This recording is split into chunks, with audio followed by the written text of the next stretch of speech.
बिस्मिल्लाहिर्रहमानिर्रहीम अल्लाहुम्मा सल्लि अला मुहम्मदिन व अला आलि मुहम्मदिन कमा सल्लैता अला इब्राहीम व अला आलि इब्राहीम इन्नका हमीदुम मजीद अल्लाहुम्मा बारिक अला मुहम्मदिन व अला आलि मुहम्मदिन कमा बारकता अला इब्राहीम व अला आलि इब्राहीम इन्नका हमीदुम मजीद। अस्सलाम वालेकुम तमाम ख़वातीन हज़रात और मेरे अज़ीज़ तलबा व तलबात। आज हम डिस्कशन करवाएंगे और जो स्टूडेंट ये डिस्कशन करेंगे इस टॉपिक पे पहले भी कई दफ़ा डिस्कशन हो चुकी है, तो आप इनके पॉइंट्स लिखें। ज़रूरी नहीं कि आप इनसे इत्तेफाक करें, आप अपने दलाइल के साथ डिस्कशन कर सकते हैं और अच्छी सी वीडियो बना के इसी टॉपिक पे, जो टॉपिक मैं अभी आपको थोड़ी देर के बाद बताऊंगा, आप मुझे वीडियो सेंड कर सकते हैं। और ये वीडियो मुझे 12 रबीउल अव्वल से पहले मिल जानी चाहिए, यानी कि जुम्मत और मुबारक को 12 रबीउल अव्वल है, तो जुम्मे की नमाज से पहले ये वीडियो मुझे सेंड कीजिएगा, ताकि आपकी वीडियो इनकी वीडियो के साथ एडजस्ट करके मैं एक नई वीडियो बना के अपलोड कर दें। जी, आज का टॉपिक है को एजुकेशन। को एजुकेशन होनी चाहिए या नहीं होनी चाहिए, इस टॉपिक पे आपने अपने ख्यालात का इज़हार करना है। और ये याद है कि आप इंग्लिश में भी प्रैक्टिस करें।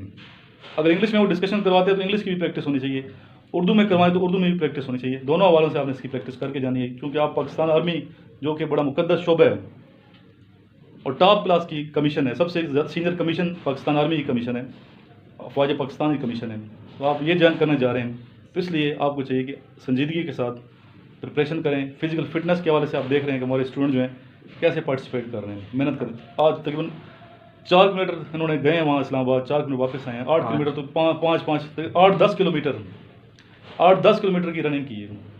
किस तरह पुशअप सिटअप प्रैक्टिस की है, आपने देख लिया आपके सामने कैसे फिटनेस है इनकी।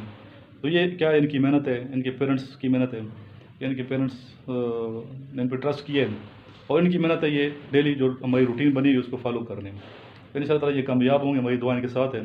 अभी कुछ स्टूडेंट मेरे पास इधर बैठे हुए हैं, तो इनसे अब डिस्कशन करवाने लगे हैं। टॉपिक है को एजुकेशन होनी चाहिए या नहीं होनी चाहिए। Okay, start up.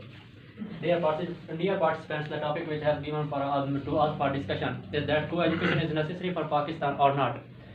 Now, about my thinking, for co-education is necessary for Pakistan because in the beginning of the co-education in European country is liked, क्योंकि वो जब को-एजुकेशन का आगाज़ यूरोपियन कंट्री में हुआ था तो उन्होंने इसको सपोर्ट किया। तो उसके बाद जब वहाँ से को-एजुकेशन का आगाज़ पाकिस्तान में हुआ तो सबसे पहले मतलब आगाज़ के तौर पर आगाज़ में इसको ज़्यादा सपोर्ट नहीं किया जाने लगा, लेकिन आस्ता आस्ता क्योंकि इस को एजुकेशन को पाकिस्तान में सपोर्ट किया जा रहा है। तो को education means combined education of boys and girls in the same institution.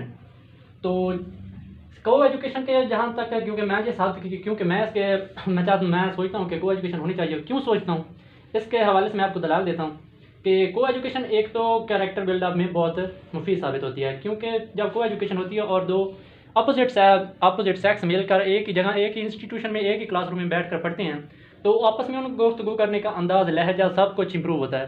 तो उनमें एक कॉन्फिडेंस बहाल होता है। करेक्टर बिल्डअप, वो एक दूसरे के करेक्टर मतलब वो एक दूसरे को अच्छी तरह बिल्डिंग में ये को एजुकेशन बहुत अहम किरदार अदा करती है।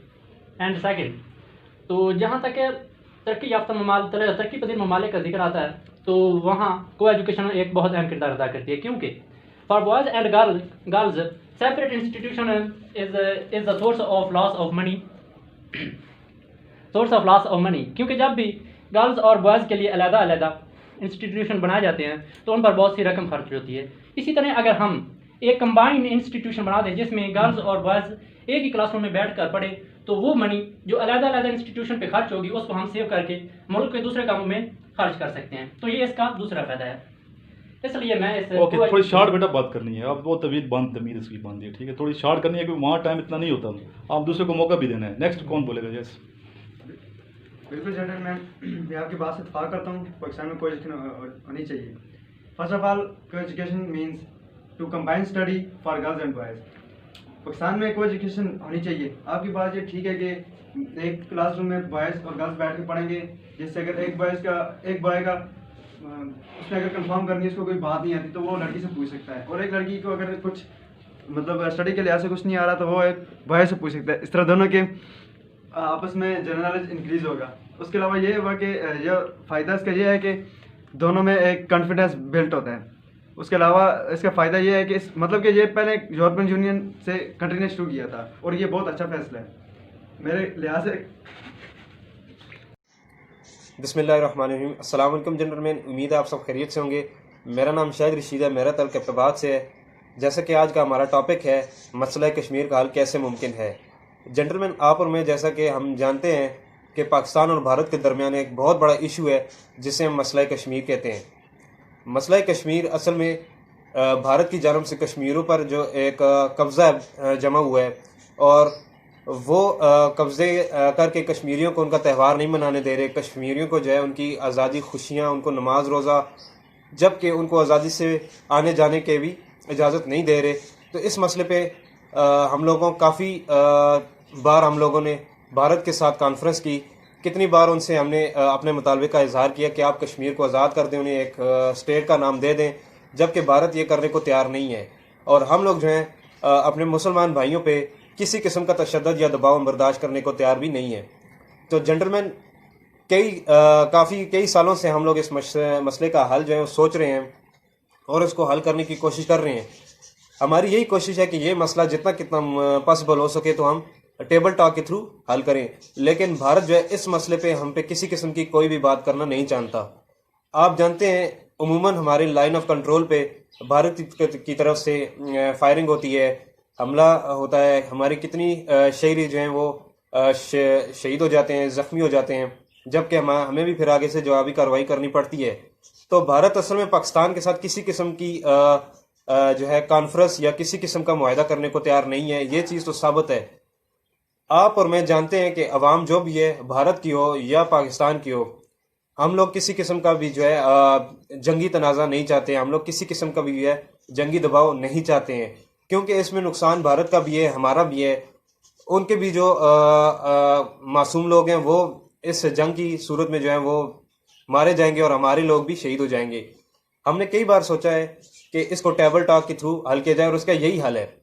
जितने भी सुपर पावर ममालिक हैं उन्हें हम इस एक टाइम टेबल रखें, उस टाइम में हम उनको बिठाकर भारत से अपना मुतालबा करें और उनको कन्वेंस करें कि भारत को एक स्टेट बना दे, उसको एक कश्मीर को एक स्टेट बनाया जाए, उसको आज़ाद किया जाए।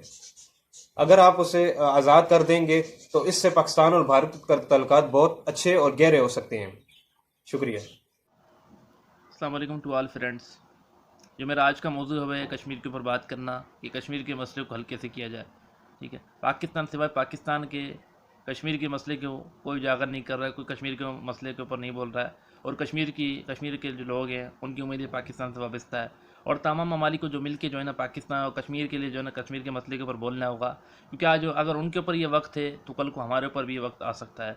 जो आज उनके साथ वो चीज़ हो रही है, आज 7 लाख अफवाज इंडिया की कश्मीर में मुसल्लत हैं, कल को हमारे ऊपर भी हो सकती हैं। ठीक है, कश्मीर के 80% मुसलमान हैं, मुसलमान वहाँ की आबादी है। ठीक है, और 80 लाख से 1 करोड़ की तकरीबन आबादी है और 80% जिसमें मुसलमान है।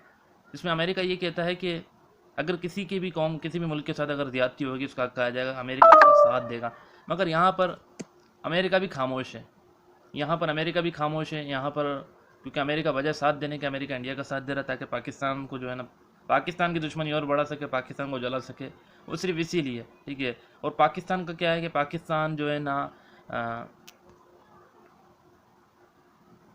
पाकिस्तान अक़वाम मुत्तहिदा की करारदाद के तहत जो है ना कश्मीर के मसले को हल करना चाहता है। और अक़वाम मुत्तहिदा को ये बात देखनी होगी कि अगर कश्मीर के मसले को उसने नहीं देखा तो ये मसला बहुत आगे तक बढ़ सकता है।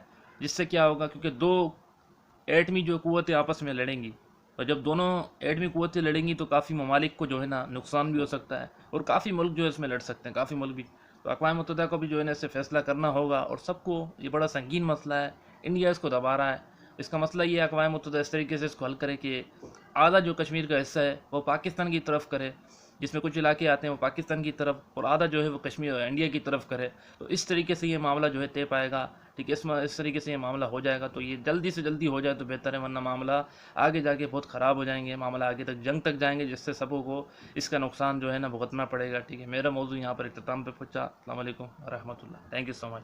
जिस तरह हर शोबे में देखा जाए, पुलिस, पाक आर्मी, ऑफिस, एसएफ, कोई भी नौकरी देख लें, वहाँ पे मर्द और औरत शाना बिशाना नौकरी कर रहे होते हैं। तो उस लिहाज से देखा जाए तो को एजुकेशन लाजमी है और लाजमी होनी चाहिए। अगर हर शोबे ज़िंदगी में मर्द और औरत एक बराबर का हक हासिल कर सकते हैं तो इनको को एजुकेशन में भी हासिल करना चाहिए। और इस्लाम भी यही दावा देता है कि इस्लाम में भी यही है कि मर्द और औरत बराबर हैं।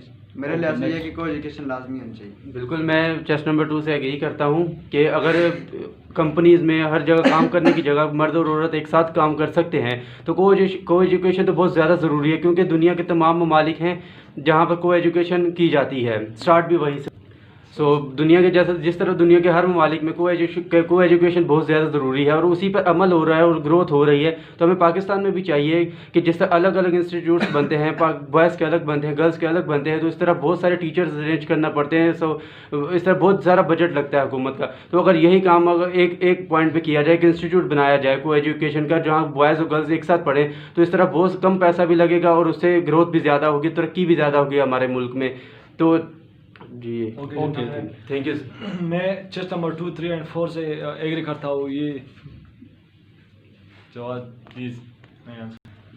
मैं चेस्ट नंबर 2 एंड 3, 4 से एग्री करता हूँ कि ये सही कहते हैं कि कोई एजुकेशन पाकिस्तान में होना चाहिए, बिकॉज कि हमारी गर्ल्स और बॉयज़ एक साथ जॉब पे जाते हैं, एक साथ जॉब पे अप्लाई करते हैं, सब कुछ एक साथ करते हैं, तो इसलिए ये एजुकेशन भी साथ में होना चाहिए, क्योंकि बोल्डनेस भी बनने में आ जाते हैं।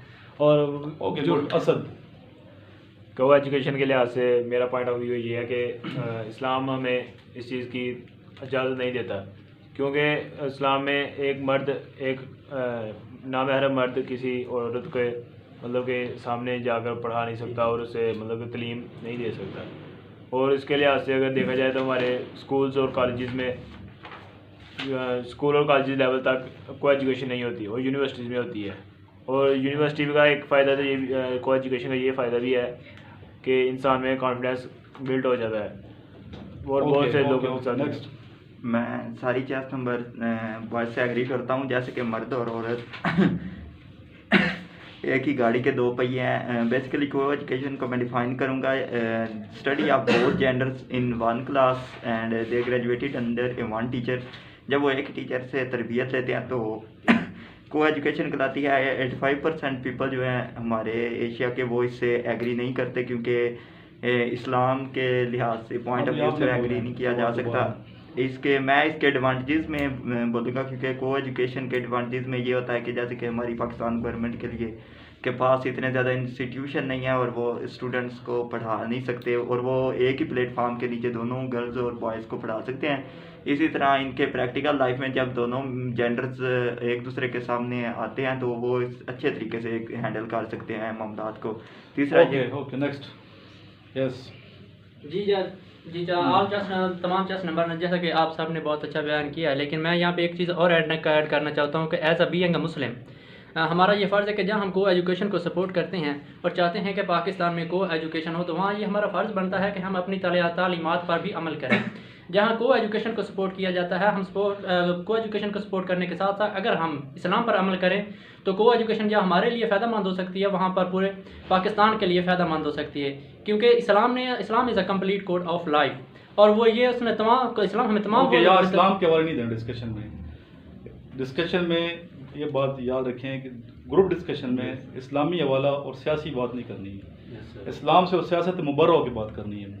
क्लियर है बात? हाँ, पब्लिक स्पीकिंग कर सकते हैं, आयत कोट कर सकते हैं, हदीस कोट कर सकते हैं, वो पब्लिक स्पीकिंग है जिस लेक्चरेट कहते हैं। लेकिन यहाँ पे डिस्कशन में आपको ये अलाउ नहीं है इस साइड की बात करें। क्यों देखिए आप एक आयत लाओगे ना कोई एजुकेशन की आग में, दूसरे को दूसरी आयत होगी। लोगों ने ऐसी आयात मफहूम मुख्तलिफ हैं, तफसीरें बहुत सी हैं, मकतबा फ़िक्र बहुत से हैं, तो आपने इधर इस्लाम को लाना ही नहीं है यहाँ पे। ठीक है, ओके कैरी ऑन। तो हम को एजुकेशन को अपनी तालीमात के अंदर रहकर सपोर्ट करें ताकि हम अपने मुल्क को तरक्की की राह पर आप ये कह सकते हो को एजुकेशन होगी। मैं आपको सेंटर में करूँ कि हमारे पास बिल्डिंग गरीब मुल्क है, ठीक है, बिल्डिंग की कमी है, तो इससे हम फ़ायदा उठा सकते हैं। बल्कि ऐसी क्लासेस भी इवनिंग क्लासेस होनी जिस तरह इस्लामाबाद में पिंडी में होती हैं, तो उन्हीं बिल्डिंग्स को हम को एजुकेशन के हवाले से अगर इस्तेमाल करेंगे तो इस तरह बहुत सी बचत होगी और मुल्क को मईशी तौर पर फ़ायदा होगा। ठीक है, बहुत अच्छे तरीके से आप लोगों ने पार्टिसिपेट किया है। तो जो मेरे स्टूडेंट अभी सुन रहे हैं, अगर इस वीडियो को अपलोड मैंने कर भी दिया है, सुना है, तो आप मुझे व्हाट्सएप कर सकते हैं मेरे नंबर पे। नंबर आपको मैं स्क्रीन पे शो हो रहा है, इस नंबर पे आपने मुझे व्हाट्सएप कर दिया। बिस्मिल्लाहिर्रहमानिर्रहीम। My name is Mohammed. एक मिनट सारा ऑन कर क्या ये आन है चल रहे हो। बिस्मिल्लाहिर्रहमान। I am chest number 19 Dear participant, the lecture the topic which is given to me for the lecturate is कि मोबाइल फ़ोन को बच्चों को स्कूल में लाने की इजाज़त दी जाए कि ना दी जाए. Dear participant, the school is for education, not for enjoyment. School gives us education. तो मैं इस लिहाज सोचता हूँ कि मोबाइल फ़ोन बच्चों को स्कूल में लाने की इजाज़त हरगिज़ नहीं दी जानी चाहिए, क्योंकि जब भी बच्चे जहाँ ये मोबाइल से इंटरनेट से फ़ायदा उठाकर एजुकेशन हासिल करते हैं, वहीं अगर वही इंटरनेट क्लासरूम में इस्तेमाल किया जाएगा तो वो उसके नेगेटिव पहलू में देखा जाएगा. क्योंकि वो जब एक टीचर होता है स्कूल में तो वो टीचर होता है लड़कों को पढ़ाने के लिए. तो जब हमारे सामने स्टूडेंट के सामने एक मोबाइल फ़ोन या इंटरनेट का कोई भी ज़रिया रखा जाएगा तो वो हर वक्त ना तो टीचर की रिस्पेक्ट कर सकेंगे ना टीचर की कोई बात सुन पाएंगे. तो वो हर वक्त अपने काम में लगे रहेंगे. इसलिए अगर हम चाहते हैं कि हम अपने मुल्क को तरक्की की राह पर गामज़न करें और ऐसे स्टूडेंट पैदा करें जो कि मुस्तकबिल में पाकिस्तान और इस दुनिया के लिए एक नाम कमाएं और मुल्क के नाम को रोशन करें और मुल्क पाकिस्तान को दुनिया के नक्शे पर एक हसीन और जमील तरक्की याफ्ता मुल्क बनाकर एक खूबसूरत सा मुल्क पेश करें, तो इसके लिए ज़रूरी है कि सबसे पहले एजुकेशन पर तवज्जो दी जाए. और एजुकेशन एक टीचर उसी वक्त अपने स्टूडेंट को फराहम कर सकता है जब एक टीचर और स्टूडेंट के दरमियान एक लिंक पैदा होगा. वो लिंक दोस्ती का लिंक पैदा होगा. दोस्ती का लिंक कैसे पैदा होगा? अगर उनको दोनों के दरमियान रिस्पेक्ट का एक दर्जा पैदा होगा. तो जो रिस्पेक्ट पैदा करने के लिए सबसे पहली एडिक्टिव चीज़ यही है कि बच्चों को स्कूल और दीगर इंस्टीट्यूशन में मोबाइल फ़ोन लाने की इजाज़त ना दी जाए. Okay, thank you so much. Next volunteer, next आ जाएं. जवाब और जवाब.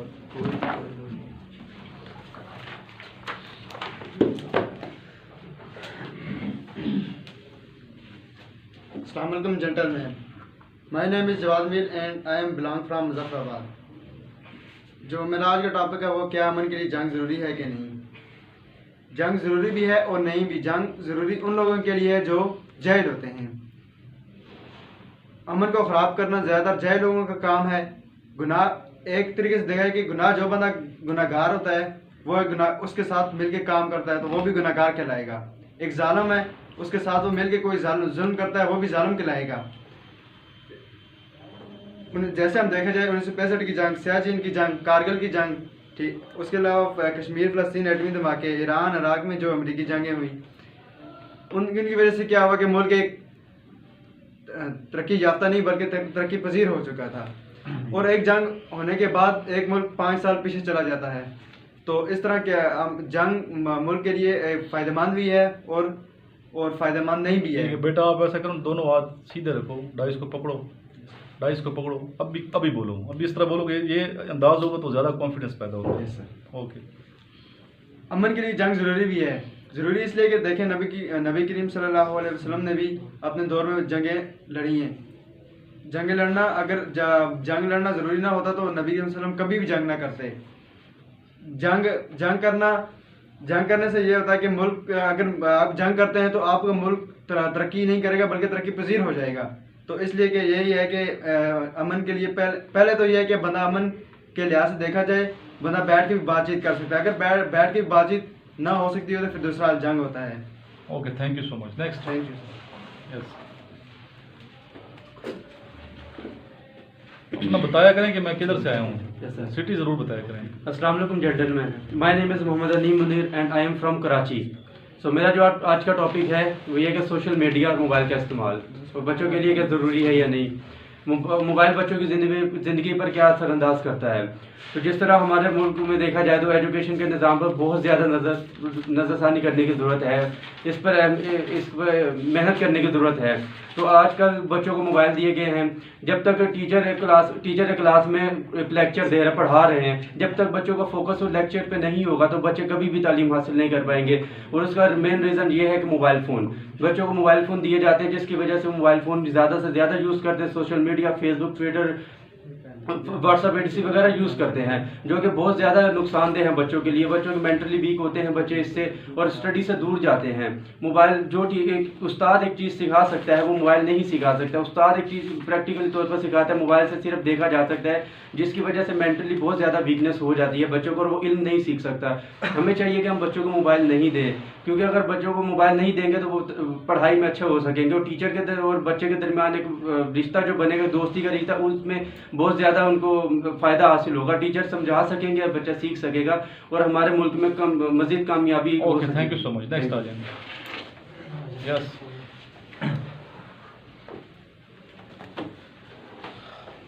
Assalamualaikum class. My name is Ataur Rahman. I belong from Mandi Bahawalpur. Class नहीं कहना बेटा, gentleman. Gentlemen. Today the topic of my presentation. Gentleman भी नहीं कहता, बहुत बच्चे जेंटलमैन कह देते हैं। Yes sir. क्या कहना, जेंटलमैन। Gentleman. ठीक है, ये चीज़ें नोट करने वाली है। Yes, sir. अस्सलाम वालेकुम gentleman. Today our topic is, या my topic is lecture, my topic of lecturer is, okay, कौन सा टॉपिक है? My topic of lecturate is क्या हम तरक्की की राह पर गामजन हैं? अगर हम देखा जाए और हमें अपने पास्ट को देखा जाए तो हमसे बाद में आज़ाद आने वाले ममालिक हमसे आज कई गुना आगे निकल चुके हैं। पुराने ज़माने में लड़ने वाले ममालिक जैसे कि इंग्लैंड, फ्रांस, जो कि एक हज़ार साल, 100 साल जंगों की लपेट में रहे, लेकिन आज वो तरक्की की कितनी राहों पर गामजन हो चुके हैं और वो हमसे हर टेक्नोलॉजी, रॉकेट साइंस, सी ट्रांसपोर्ट, सब से वो आगे निकल चुके हैं। इसकी सबसे बड़ी वजह ये है करप्शन, जहालत और लोगों का गैर मुसावाना रवैया। हमारे माशरे के अंदर सबसे ज़्यादा जो फुकदान है वो तालीम का है, इसके लिहाज से हम सबसे पीछे रह जाएंगे, और लीडर्स का। क्या हम तरक्की की राह पर गामजन हैं? तो इस लिहाज से अभी तक हम तरक्की की राह पर गामजन नहीं हैं। हमने शुरू में 1947 के बाद जर्मनी जैसे ममालिक को भी कर्जे दिए थे, लेकिन अब हमारी ये हालत है कि हम खुद IMF वगैरह से कर्जे ले रहे हैं। सो इसके लिहाज से यही है कि हम अपने एजुकेशन सिस्टम को बेहतर बनाएं, अपनी पॉलिसीज को ठीक करें, आइन आई कांटेक्ट होना चाहिए। Yes, छत की तरफ नहीं देखना, इनकी तरफ देखना है आपने। Yes sir. ओके, आइन की पासदारी की जाए, कानून, रूल्स एंड रेगुलेशंस को फॉलो किया जाए। सो इसी तरह हम तरक्की की राह पर गामजन हो सकते हैं। Okay, thank you. वीडियो देखना बाद में, ठीक है, जो गलती है आपकी। नेक्स्ट आ जाओ बच्चे। असद उठे आ जाओ ना, आप करनी है जो भी, जिस टॉपिक पे करनी है बोलना है आपने। मोबाइल भी कर लो। शायद नहीं होना चाहिए। Assalamu alaikum gentlemen. Good. Today the topic of my discussion is speeches खेलों के फ़ायदे और वर्जिश के फ़ायदे। वर्जिश एक इंसान के लिए बहुत अहम किरदार अदा करती है।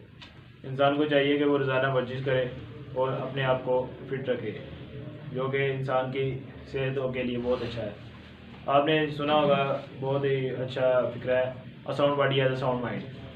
आजकल के बच्चे वर्जिश बहुत कम कर रहे हैं, लिहाजा उन्हें चाहिए कि वर्जिश करें ताकि उनकी बॉडी अच्छी होने के साथ साथ उनका माइंड भी अच्छा हो, ताकि वो अपने पाकिस्तान के लिए बेहतर साबित हो सके।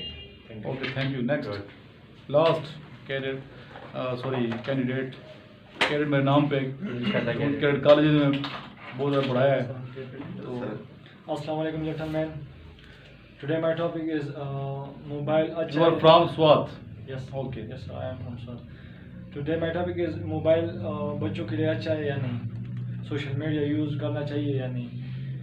तो इसलिए मोबाइल बच्चों के लिए बिल्कुल अच्छा नहीं है, क्योंकि वो माशाल्लाह अभी आप बेहतर हो पहले से, ऐसे नजर आ रहे हैं। Yes, sir. स्टार्ट में क्या था, पहले दिन तो बोला भी नहीं जा रहा। Okay okay, next. जब मोबाइल बच्चे यूज़ करते हैं तो उसको जहन पे गलत असर पड़ता है और फिर वो स्टडी नहीं कर पाते, वो मेंटली वीक हो जाते हैं।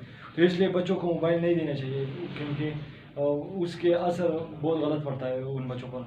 और स्कूल में बाज़ बच्चे स्कूल में मोबाइल लाते हैं तो वो बिल्कुल नहीं लाने चाहिए, क्योंकि उस पर जुर्माना या जो भी, लेकिन सख्त एक्शन इसके खिलाफ लेना चाहिए। क्योंकि मोबाइल जब बच्चे लाते हैं तो वहाँ वो यूज़ करते, फिर मोबाइल में लगे रहते, क्लास में इंटरेस्ट नहीं होते हैं उसके।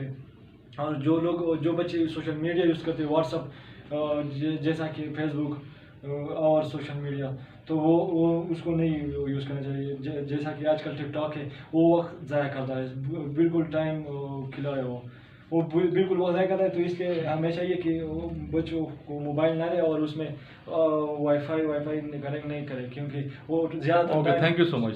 गुड। अभी कुछ पॉइंट्स लिख लें, लेक्चरेट के हवाले से कुछ पॉइंट्स मैं आपको लिखवाता हूँ, आप लिख लें।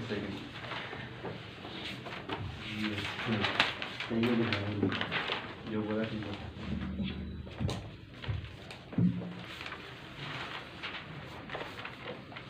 लेक्चरेट के लिए टाइम जो आपको दिया जाएगा 2 मिनट होगा।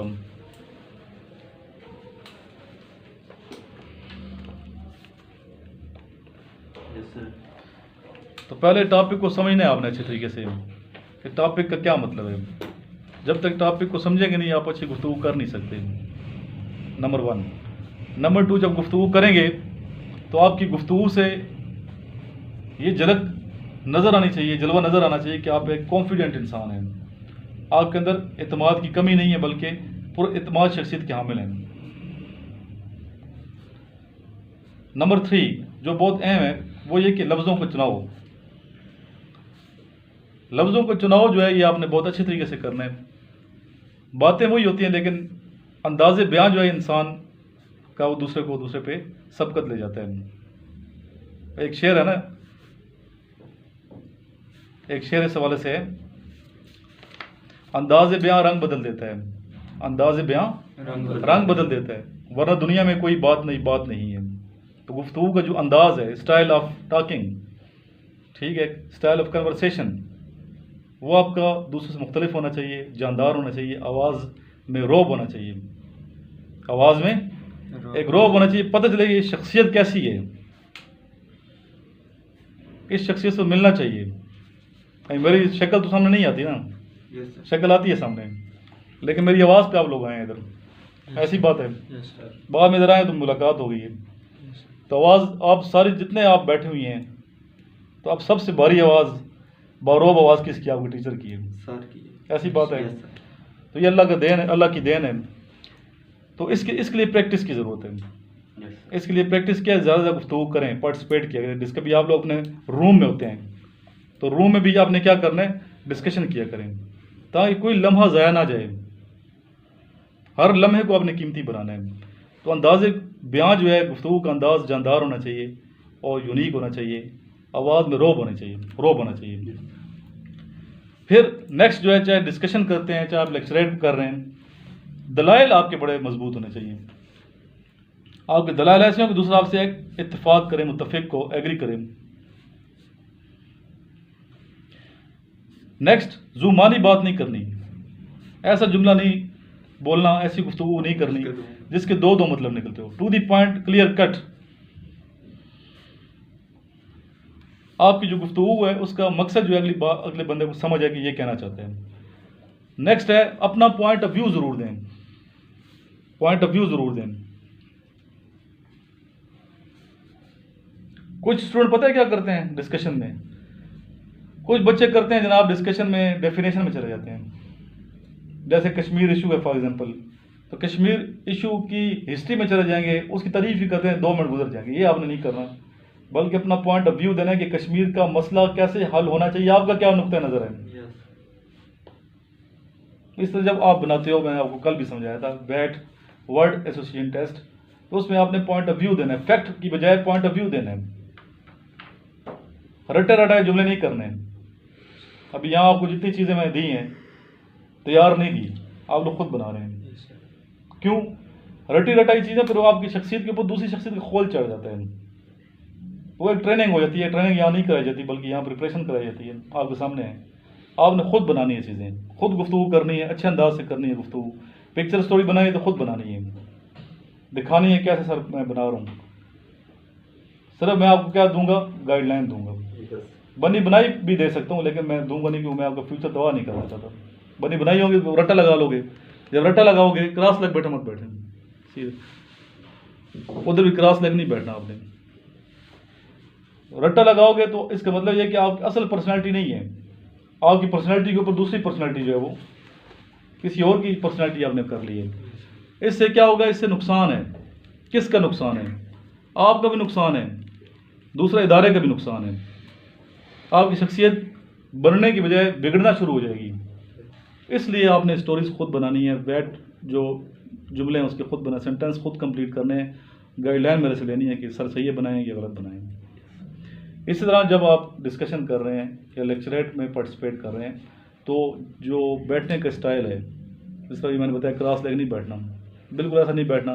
बहुत अच्छा बोलो, टांग के ऊपर टांग रखी होगी, क्रॉस लेग बैठे होंगे तो अगला जो है आपको कहेगा नहीं लेकिन रिजेक्ट कर देगा। अदब पहला करीना है मोहब्बत के करीने में, रिस्पेक्ट पहले आती है। जब भी इंट्रोडक्शन करवाएं तो सबसे पहले आपने सर कहना है, सर से आगाज़ करना है। सीनियर हैं वो आपके वालिद की जगह हैं, ठीक है, तो उनको जितनी रिस्पेक्ट देंगे उतने ही कम है, आपको टीचर हैं। क्लियर होगी बात। नेक्स्ट जब ग्रुप डिस्कशन होगी तो वो आपने इस्लामी हवाले से और सियासी हवाले से गुफ्तगू पे पाबंदी है, उस हवाले से आप किसी किस्म की कोटेशन नहीं यहाँ पेश करेंगे।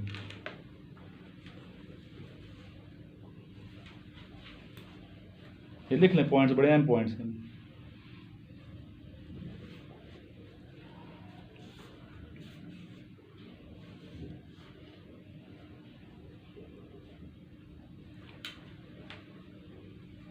फिर बहुत बच्चे डिस्कशन में झिझकते हैं, डिस्कशन नहीं करते, ये समझते हैं कि मैं बोलूँगा तो पता नहीं लोग हंसेंगे, क्या होगा। एक तो आपने किसी पे हंसना नहीं है।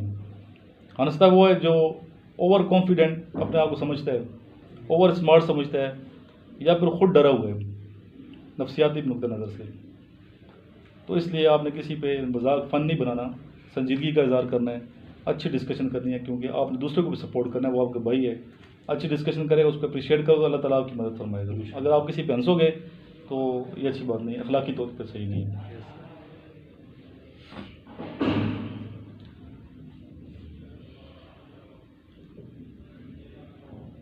इस तरह जब डिस्कशन करते हो शेर व शायरी नहीं करनी है आपने, शेर नहीं सुनाने शुरू हो जाने, शेर व शायरी से प्रेस करनी है।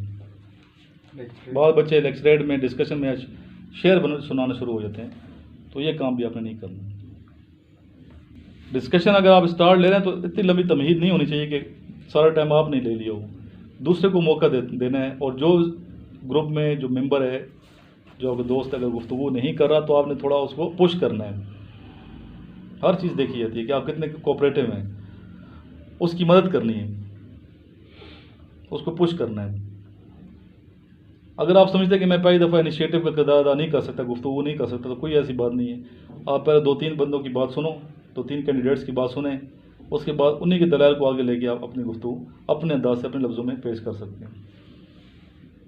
इस तरह खड़ा होने का जो स्टाइल है, मैंने बताया कैसे आपने खड़ा होना है। दोनों हाथ सामने रखने हैं डाइस पे, अगर डाइस मौजूद है, अगर नहीं है तो फिर आपने सीधा खड़े होना है। हाथों को ज़्यादा आपने शेक नहीं करना, बहुत हिलाना नहीं है, हाथ हिला लगे गुफ्तगू नहीं करनी, क्रॉस लेग नहीं बैठना, सर नहीं हिलाना। अगर एक गुफ्तगू कर रहा है, एक बच्चा सर हिला रहा है, तो ये भी आप उससे इम्प्रेस हो रहे हैं, इससे इम्प्रेस नहीं होना। इम्प्रेस होने की बजाय आपने इम्प्रेस करना है किसी को, इंस्पायर होने की बजाय इंस्पायर करना है, इसलिए आपने सर नहीं हिलाना। अभी इसके लिए क्या किया जाए, इसके लिए ज़रूरी जो बात है कि कैसे आप गुफ्तगू करेंगे, तो ज़ाहिर है अच्छी गुफ्तगू करने के लिए नॉलेज होना ज़रूरी है। तो उसके लिए बेहतर ये है कि आप ज़्यादा से ज़्यादा बुक्स पढ़ें। जो भी आपका शहर है, जिस सिटी से आपका ताल्लुक़ है, जो मेरे स्टूडेंट सुन रहे हैं मुझे, तो आप लोग पब्लिक लाइब्रेरी हर जगह मौजूद होती है बट डिस्ट्रिक्ट्स में, तो पब्लिक लाइब्रेरी की मेंबरशिप ले लें और बुक से मोहब्बत करना सीखें, किताबें पढ़ें, शॉर्टकट तलाश नहीं करना है। ये समझें कि मैं यूट्यूब पे वीडियो देखता हूँ सर इमरान की तो बस ये काम हो जाएगा, ऐसा नहीं है। या बाद बच्चे समझें बस नोट्स पढ़ लेंगे तो हम कामयाब हो जाएंगे, ऐसी बात भी नहीं है। जब तक आप लॉन्ग रूट के मुसाफिर नहीं बनेंगे। जो मेरे स्टूडेंट कामयाब होते हैं अल्हम्दुलिल्लाह, हर रोज़ कोई ना कोई बता रहा होता है मुझे सर हम आपके नोट से कामयाब हुए, तो उन बच्चों ने मेहनत की है, तो ठीक है, वो अच्छे बच्चे हैं, अप्रिशिएट मुझे कर रहे हैं या मुझे रिस्पेक्ट कर रहे हैं, लेकिन असल में उनके पीछे क्या, उनकी बहुत ज़्यादा मेहनत होती है। ये 20% भी नहीं है, मैं समझता हूँ ये 20% भी नहीं है जो मैं कर रहा हूँ, बल्कि 10% भी नहीं है। उनके पीछे उन बच्चों की अपनी मेहनत है। असातिज़ा किराम को मैं दाद पेश करता हूँ, उनके पेरेंट्स काबिल सताइश हैं, उनकी काबिल सताइश उनके पेरेंट्स की, जिन्होंने बच्चों को इस काबिल किया, अच्छे इदारों में तालीम दिलाई, अच्छे असातिज़ा किराम से मिलवाया कि आज वो अच्छी पोस्टों पे फायज हैं। तो उस बच्चे की अपनी भी बहुत ज़्यादा मेहनत है। इसलिए आपने क्या करना है, लाइब्रेरी में कार्ड बनवाना है और अखबारात डेली पढ़ने हैं, डेली इसका मुताला करना है। कोई दिन जिस तरह एक्सरसाइज करते हैं, इस तरह आप लोग लाइब्रेरी में जाते हो ना, तो जाते हैं आप लोग? Yes sir. तो लाइब्रेरी में आप मेंबरशिप ली हुई है तो अखबार ज़रूर, इदारिया, अच्छा अखबार में सबसे मगज़ क्या है, अखबार का किसी भी न्यूज़पेपर का जो मगज़ है वो उसका इदारिया होता है। इदारिया क्या होता है, जो एडिटर लिखता है। इदारिया नहीं छोड़ना, कालम पढ़ते हैं या नहीं पढ़ते हैं, लेकिन इदारिया जो है वो आपने ज़रूर पढ़ना है, उस तरफ आपने जाना है ताकि आपका नॉलेज इंक्रीज़ हो। इसके अलावा इस्लामी जो बुक्स हैं वो आप पढ़ें, तारीख़ी हिस्ट्री की तरफ जाएँ, हिस्ट्री मजबूत होनी चाहिए आप। फिर जनरल नॉलेज वसी होना चाहिए, जनरल नॉलेज के लिए अच्छी बुक्स हैं वो पढ़ें।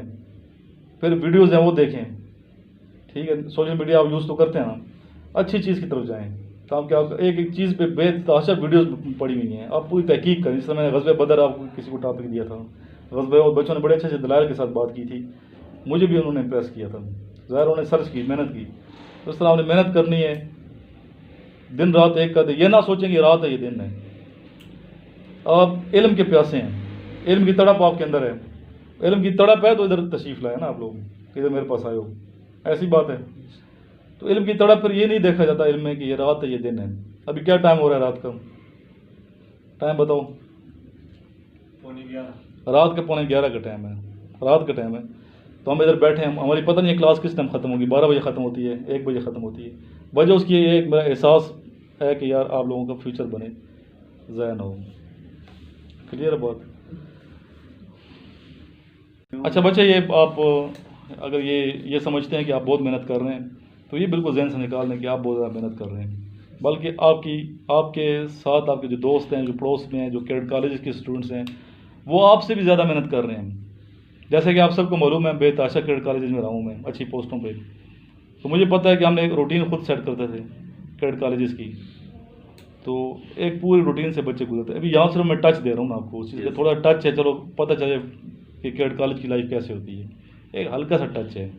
अभी वो बच्चा जिसके छोटे छोटे बाजू हैं, कमज़ोर है, शदीद सर्दी है मरी की, ठीक है, और उस सर्दी में ठंडे पानी से अगर वज़ू कर रहे हैं और फजर की नमाज़ बाजमात पढ़ रहे हैं, तो आप क्या समझते हैं कि वो इंसान नाकाम होगा ज़िंदगी में?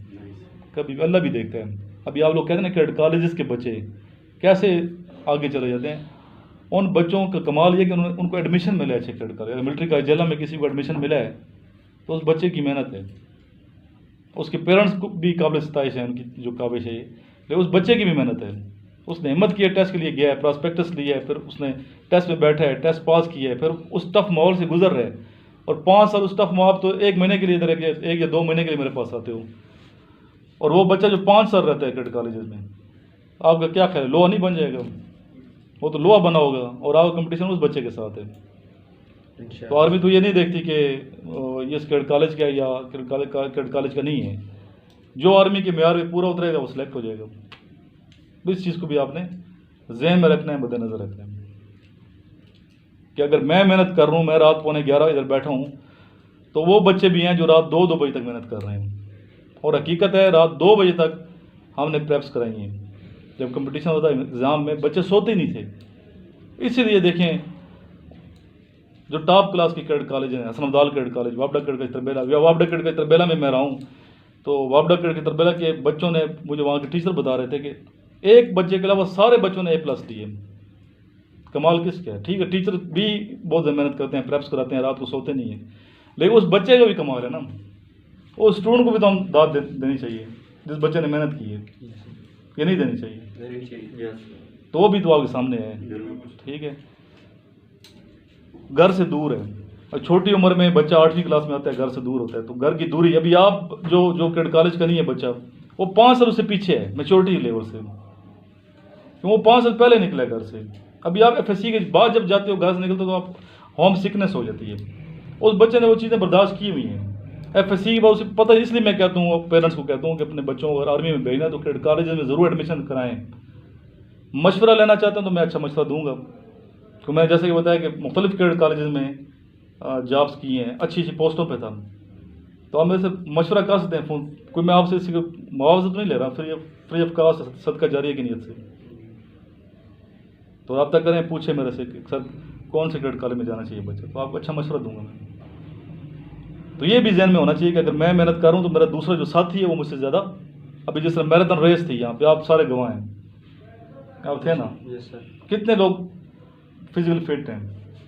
1500-2000 बच्चे, और अगर हमारा स्टूडेंट मूसा 18 नंबर पे है, मेरे ख्याल में वो फर्स्ट है। उसके पीछे ये तो नहीं कि इधर 1 महीने में उसने मेहनत की है। कितनी मेहनत करता है बताएं आप, घर में कितनी मेहनत करता है बताएं? बहुत साल, सुबह उठता है, नमाज पढ़ते हैं हम, उसके बाद फिर हम, ऊंचा बोले, आवाज़ आई। जब हम सुबह इधर आगे, चेयर आगे ले हूँ, ये सिर्फ इसलिए कि पता चले कि बच्चे कितनी मेहनत कर रहे हैं। हम जब सुबह उठते हैं तो नमाज पढ़ते हैं, फिर उसके बाद जल्दी निकलते हैं। आप लोग इधर मैंगोरा में रहते हैं? नो सर, मरगदा स्वाद बोर्ड की साइड। अच्छा। वहाँ फिर रनिंग करते हैं, रनिंग के बाद फिर पुशअप्स, चिनअप्स, सिटअप्स लगाते हैं, उसके बाद फिर क्रिकेट खेलते हैं, 9 बजे तक वापस घर आ जाते हैं, फिर सही है। अपना रूटीन से। और फिटनेस के पीछे बचपन से कर रहा होगा ना बिल्कुल प्रैक्टिस, सर, बिल्कुल। तो ये इसलिए आज वो कामयाब है इंसान। तो मैं उम्मीद करता हूँ कि आपको मेरी बातें जो हैं दिल से जो बात निकलती है असर रखती है, पर नहीं ताकते परवाज़ मगर रखती है। दिल से मैं बात कर रहा हूँ, मुखलिस होकर बात कर रहा हूँ कि बेटा मेहनत करें ताकि पाकिस्तान हमारा जो इस्लाम का किला है, कलमे की बुनियाद पर पाकिस्तान बने। तो मैं चाहता हूँ कि पाकिस्तान मज़ीद तरक्की करे, क्योंकि मैं दिन रात मेहनत कर रहा हूँ। मकसद मेरा ये है कि पाकिस्तान मज़ीद तरक्की करे, पाकिस्तान आर्मी नेवी एयरफोर्स में अच्छे लोग जाएँ, ऐसे लोग जाएँ पाकिस्तान आर्मी नेवी एयरफोर्स में जो पाकिस्तान को मज़ीद तरक्की की राह पे गमजन। और अल्हम्दुलिल्लाह पाकिस्तान आर्मी नेवी एयरफोर्स में ऐसे ही लोग हैं। तो सिलेक्शन का म्यार पाकिस्तान आर्मी नेवी एयरफोर्स का बहुत बेस्ट है, दुनिया की बेस्ट आर्मी है हमारी, हमें इस पर फ़ख्र होना चाहिए। और आप लोग इससे मेहनत करते हैं कि आपका फ्यूचर बन जाए। अगर आर्मी में चले जाएंगे, नेवी में चले जाएंगे, एयरफोर्स में चले जाएंगे, तो आपका जो फ्यूचर है वो बड़ा ताबनाक होगा, रोशन होगा। आप पूरी ज़िंदगी मुझे दुआएं देंगे। तो सर ने सही मशवरा दिया था। और मुल्क का दिफा करना, तो ये तो वैसी कमाल की बात है। और अगर शहादत मिल जाए, वो तो किस्मत वालों को मिलती है शहादत, ऐसी बात है। तो आखिर में हम दुआ मांगते हैं, दुरूशी पढ़ते हैं, फिर उसके बाद वीडियो बंद करेंगे और जनरल क्वेश्चन आंसर दिखाऊंगा, वो आपने याद कर लेंगे। तो इस वीडियो का ऐसा नहीं है।